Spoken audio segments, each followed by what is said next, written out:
शांति। 12 सितंबर 2023। बाबा के महावाक्य। मीठे बच्चे, तुम्हें 100% सर्व गुणों में संपन्न बनना है। दिल दर्पण में देखना है कि हम कहाँ तक पावन बने हैं। प्रश्न, तुम बच्चे कौन सा उत्सव रोज मनाते हो और मनुष्य कौन सा उत्सव मनाते हैं? उत्तर, तुम दैवी धर्म की स्थापना का अर्थात भारत को स्वर्ग बनाने का उत्सव रोज मनाते हो। रोज तुम्हें मनुष्य को देवता बनाने की सैपलिंग लगानी है। वे मनुष्य तो जंगल के कांटों की सैपलिंग लगाते और नाम देते हैं वनोत्सव। तुम कांटों से फूल बनाने का उत्सव रोज मनाते हो। तुम्हारे जैसा उत्सव और कोई मना नहीं सकता। गीत। मुखड़ा देख ले प्राणी जरा दर्पण में। ओम शांति। यह किसने कहा? यहाँ तो है ही बाप और बच्चों का सन्मुख मिलन। बच्चों को अब दिव्य चक्षु ज्ञान का तीसरा नेत्र मिला है देखने के लिए, क्योंकि पतित अथवा पाप आत्माएं तो सब थे। पतितों को पावन बनाने के लिए बाप श्रीमत देते हैं। यह श्रीमत देने वाला कौन है? उनको भी समझना चाहिए। वही बोलते हैं आत्माओं को। आत्मा जानती है मैंने इस शरीर से अच्छे कर्म किए हैं या बुरे कर्म किए हैं। बाबा, तुम बच्चों को समझ देते हैं। यह तो जरूर है सब पतित थे। अभी तुम देखो हम कहाँ तक पावन बने हैं और दैवी गुण धारण किए हैं। दैवी गुण धारण कराने वाला है सर्व गुणों का सागर बाप। वह बैठ समझाते हैं। मनुष्य तो गाते हैं मुझ निर्गुण हारे में कोई गुण नहीं। खुद कहते हैं हमारे में गुण नहीं है। अब तुम बच्चों को फिर 100% सर्व गुण संपन्न बनना है। कहते हैं अपने दिल दर्पण में देखो। जब सर्व गुण संपन्न बनेंगे तब ही तुम श्री लक्ष्मी व श्री नारायण को वर सकेंगे। पहले पहले तो बाप का परिचय देना चाहिए।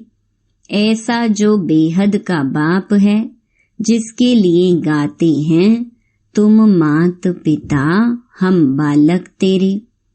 उस परम पिता की बड़ी महिमा है।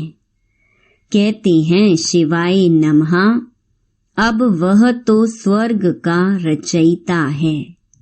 जरूर हमको बाप से स्वर्ग का वर्षा लेने का हक है। बेहद के बाप का वर्षा स्वर्ग की बादशाही है जो हमको देते हैं। भारत को स्वर्ग की बादशाही थी, अभी नहीं है। जरूर बाप से ही मिली थी। भारत ही सच खंड बनता है। सच शिव बाबा का यह जन्म स्थान है। यह कोई नहीं जानते। शिवरात्रि गाई जाती है। वह कौन सी? श्री कृष्ण की भी रात्रि, शिव की भी रात्रि दिखाते हैं।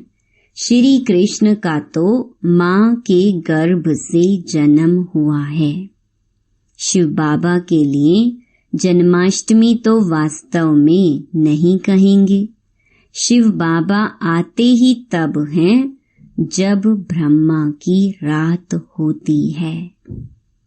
रात के बाद दिन अर्थात कलयुग का अंत और सतयुग की आदि होती है।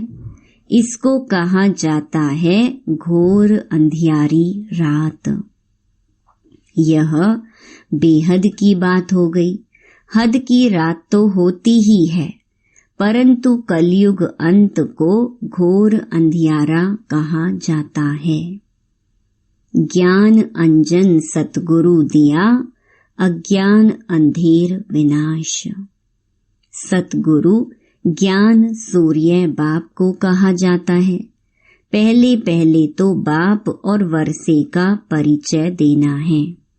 समझो, कोई बादशाह को बच्चा नहीं है, किसी गरीब के बच्चे को गोद में लेता है तो बच्चा दिल में जानता है ना कि मैं गरीब था, अब मैं बादशाह का बच्चा हूँ। तुम भी जानते हो हम रावण का बनने से बहुत गरीब कंगाल बन गए थे। अभी हम बेहद के बाप के बने हैं, उनसे हमें स्वर्ग का वर्षा मिलता है। यह अच्छी तरह परिचय देना है और फिर लिखा कर लेना है, हमको बेहद बाप से बेहद का वर्षा मिलता है। यह ज्ञान और कोई दे नहीं सकता। सन्यासी तो घर बार छोड़ चले जाते हैं, वह फिर माँ बाप चाचा मामा आदि कहलाने से निकल गए, खलास। यहाँ तो गृहस्थ धर्म की बात है, वह गृहस्थ धर्म का त्याग करते हैं। तुम बच्चों को बाप समझाते हैं, तुम सो देवी देवता गृहस्थ धर्म में थे, सर्वगुण संपन्न संपूर्ण निर्विकारी थे, और तुम स्वर्ग के मालिक भी थे। फिर पूज्य से तुम पुजारी बन अपनी पूजा भी करते हो। जब तुम पूज्य सो देवी देवता हो तो तुमको वहाँ पूजा करने की दरकार नहीं है। वैसे ही भारत देवी देवताओं का पूज्य कुल था, अभी पूज्य से पुजारी बने हो। फिर तुम बच्चों को पुजारी से पूज्य देवी देवता बनना है, इसलिए ही गाया जाता है, आपे ही पूज्य आपे ही पुजारी। बाप पूज्य और पुजारी नहीं बनते, बाप तो सदा पूज्य है ही। भक्ति मार्ग में ब्राह्मण लोग मंदिर में शिवलिंग रखते हैं, फिर बाप की बैठ पूजा करते हैं। हम उनके बच्चे हैं, हे परम पिता परमात्मा, ऐसे कहेंगे ना। वह तो है निराकार, आत्मा भी है निराकार। शिव के पास जाते हैं तो कहते हैं परम पिता परमात्मा निराकार शिव। यह आत्मा ने कहा इन ऑर्गन्स द्वारा। अभी तुम बच्चे यह भी जान गए हो कि जो अच्छे कर्तव्य करके जाते हैं तो उन्हों की महिमा की जाती है। अभी तुम मात पिता उस निराकार को ही कहते हो। तुम्हारे सहज राजयोग और ज्ञान की शिक्षा से हम सुख घनेरे पाएंगे। उसके लिए तुम पुरुषार्थ कर रहे हो, कितनी सहज बात है। तुम प्रजापिता ब्रह्मा के बच्चे बी के प्रैक्टिकल में हो, सम्मुख बैठे हो। शिव बाबा और ब्रह्मा बाबा दोनों के सम्मुख हो। शिव बाबा को अपना शरीर तो है नहीं, तुम जानते हो शिव बाबा इनके मुख द्वारा राजयोग सिखला रहे हैं। श्री कृष्ण तो छोटा बच्चा है, वह कैसे कहेगा कि देह सहित देह के सभी संबंधों को भूलो, अपने को आत्मा समझो। यह श्री कृष्ण तो कह न सके, यह तो बाप ही कह सकते हैं। तो यह बड़ी भूल हुई है ना। लक्ष्मी नारायण से लेकर यथा राजा रानी तथा प्रजा, उन सबको तो सुख मिला हुआ था। वही सब 84 जन्म ले तमो प्रधान बने हैं। मूल लक्ष्मी नारायण हुए ना, यथा राजा रानी तथा प्रजा। अभी फिर तुम आकर शूद्र से ब्राह्मण बने हो। यह तुम्हारा लीप जन्म है। लीप कहा जाता है धर्माऊ को। तुम जानते हो हमारा यह ईश्वरीय जन्म है। दिन प्रतिदिन बाबा नई नई पॉइंट्स समझाते रहते हैं। जहाँ तक जीना है अंत तक तुमको पढ़ना है। पॉइंट्स निकलती रहेंगी, ऐड होती जाएंगी। ज्ञान यज्ञ भी अंत तक चलना है। रुद्र यज्ञ रचते हैं, मिट्टी के सालीग्राम बनाकर उनकी बैठ पूजा करते हैं। आत्मा की पूजा होती है। तुम जीव आत्माओं ने ही भारत को सिरताज बनाया है, तो आत्माओं की पूजा करते हैं। परम पिता परमात्मा बाप के साथ तुम भी सर्विस कर रहे हो, तो शिवलिंग के साथ सालीग्राम भी बनाते हैं। तो मुख्य पहले पहले बाप का परिचय देना है। शिव बाबा ने जन्म लिया, परंतु माता के गर्भ से थोड़े ही जन्म लेते हैं। वह है ही निराकार। जैसे कोई शरीर छोड़ देता है, फिर उनकी आत्मा को बुलाते हैं श्राद्ध खाने के लिए, तो आत्मा को खिलाते हैं ना। आत्मा ही स्वाद लेती है, कड़वा मीठा दुख सुख यह आत्मा को भासता है। आत्मा में ही संस्कार हैं। आत्मा को सुख व दुख तब भासता है जबकि शरीर है। बाबा ने समझाया है सजा कैसे मिलती है। सूक्ष्म शरीर भी नहीं, स्थूल शरीर धारण कराए सजा देते हैं। गर्भ जेल में सजा खाते हैं, त्राही त्राही करते हैं, बस मुझे बाहर निकालो। गर्भ महल का भी मिसाल दिया हुआ है। बाहर निकलने नहीं चाहते थे, यह दृष्टांत है। सतयुग में गर्भ भी महल बन जाता है, वहाँ कोई पाप होता नहीं। अभी तुम जानते हो पतित कैसे हुए हैं। नाम ही है अजामिल जैसे पतित। बहुत पाप करते हैं, पावन माना निर्विकारी। मूल बात ही विकार की है, इसलिए पावन बनने के लिए सन्यासी घर बार छोड़ देते हैं, तो उनको महात्मा कहते हैं। मनुष्य सब पतित हैं, इसलिए गाते रहते हैं पतित पावन सीताराम। रघुपति राघव राजा राम। अब राजा राम तो शिव बाबा को नहीं कहेंगे, राम परम पिता परमात्मा को कहा जाता है, राजा राम नहीं। मैं तो राजा महाराजा बनता नहीं हूँ। श्री लक्ष्मी महारानी नारायण महाराजा तुम बनते हो, हम नहीं। मैं तो निराकार पुनर्जन्म रहित हूँ। शरीरधारी जो हैं वह सब पुनर्जन्म लेते रहते हैं। बाप कहते हैं मैं हूँ निराकार।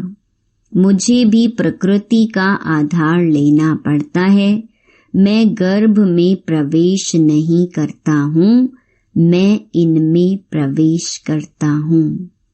यह अपने जन्मों को नहीं जानते हैं। बाप बैठ समझाते हैं तुम सो देवी देवता थे, फिर शूद्र बने, अभी तुम सो ब्राह्मण बने हो। मैं तुमको समझाता हूँ तुम अपने जन्मों को नहीं जानते। जो ब्राह्मण बनेंगे वही आकर समझेंगे। बाप कहते हैं, इस प्रकार तुमने 84 जन्म पूरे किए हैं। कहा जाता है 21 पीढ़ी का वर्षा। बेहद का बाप बेहद सुख का वर्षा देंगे ना। लौकिक बाप से तो अल्पकाल का सुख मिलता है। अमर लोक में आदि मध्य अंत सुख है। यहाँ आदि मध्य अंत दुख है। तुम पार्वतियों को अमरनाथ शिव बाबा अमर कथा सुनाते हैं। सत्य नारायण की कथा भी वह सुनाते हैं। ज्ञान का तीसरा नेत्र देने की कथा है। भारतवासी सदा सुखी थे, बहुत पवित्र थे। पवित्रता हेल्थ वेल्थ थी। कभी कोई बीमार नहीं पड़ते थे। नाम ही है स्वर्ग। भारत प्राचीन स्वर्ग था और कोई धर्म खंड आदि वहां नहीं थे। झाड़ का थुर तो होगा ना। थुर में कौन रहते थे? बरोबर देवी देवताओं के चित्र हैं। वह था फाउंडेशन। परंतु अपने को देवी देवता धर्म वाले कहलाते नहीं। अभी उन्हों की राजधानी स्थापन हो रही है। तुम सतयुग का राधे कृष्ण का जोड़ा बन सकते हो। आओ तो हम आपको समझाएं। तुम सच सच स्वर्ग का प्रिंस कैसे बन सकते हो? इस समय तो सब पतित हैं। कोई भी युक्ति से लिख सकते हो। कहते हैं सब धर्म मिलकर एक हो जाएं, परंतु यह कैसे हो सकता? एक धर्म तो सतयुग में ही था। एक मत एक भाषा थी। ताली नहीं बजती थी। विश्व के मालिक थे और कोई धर्म नहीं था। वह कैसे बने? फिर और धर्म कैसे आए? यह कोई भी बुद्धि नहीं चलाते हैं। जब बिल्कुल ही पतित बन जाते हैं तब ही पतित पावन बाप आते हैं और धर्मों की पावन आत्माएं ऊपर से आती हैं। पहले धर्म स्थापक खुद आते हैं, फिर अपनी पिछाड़ी औरों को बुलाते हैं, आओ। उनको तो सतो रजो तमो में आना है। जो भी आते हैं सबको सतो रजो से फिर तमो बनना ही है। परंतु अभी तुम पतित से पावन बनते हो। सब बुलाते हैं गॉड फादर आओ, आकर के हमको हेवन में ले जाओ। वह हेवन कोई मुक्ति को, कोई जीवन मुक्ति को समझते हैं।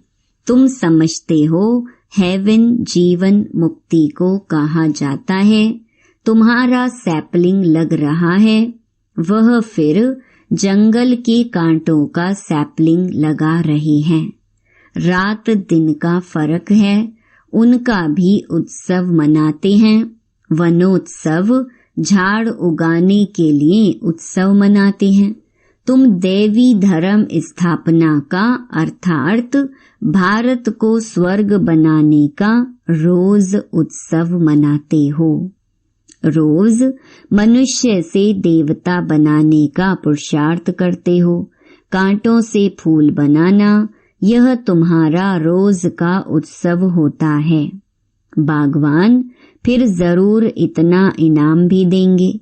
बच्चों ने गीत सुना, हे प्राणी अपने दिल दर्पण में देखो।